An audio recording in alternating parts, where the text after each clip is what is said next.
காரைக்காலில் 2000 ஏக்கர் விளைநிலங்கள் நீரில் மூழ்கியுள்ளதால் விவசாயிகள் வேதனை அடைந்துள்ளனர். ஆழ்ந்த காற்று தாழ்மண்டலம் காரணமாக காரைக்காலில் விட்டுவிட்டு கனமழை பெய்து வருகிறது.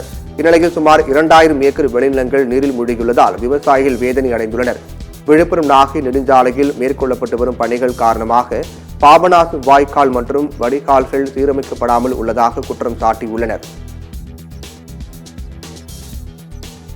விழுப்புரம் டு நாகை நெடுஞ்சாலையோட பணியை நடந்துட்டு அதை ஒட்டி இருக்கக்கூடிய வாக்கியாளர் சூறே வாழலங்க.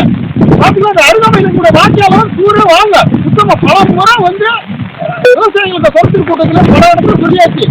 இன்னும் வரைக்கும் திரும்ப பார்க்கலங்க. இந்த வாக்கியாலாம் வெட்டியிருந்தா இன்னும் கொஞ்சம் தண்ணி சீக்கிரம் ஒழிச்சிருக்கு. உங்களுக்கு இந்த வாக்கியாலாம் வெட்டாம காரணத்தினால உங்களுக்கு இருக்கு. அதுக்கு விட ஒவ்வொரு வயலுங்க மாறி மாறி வரும். அதுக்கு வழி இல்லாம போயிட்டு இப்போ வந்து உடனடியாக மாவட்ட ஆட்சியெல்லாம் பார்வையிட்டு பொதுப்பணித்துறை அதிகாரி வந்து உடனடியாக இந்த பகுதியில் பார்வையிட்டு உடனடியாக அந்த வாக்கியால் வெட்டுவாங்க.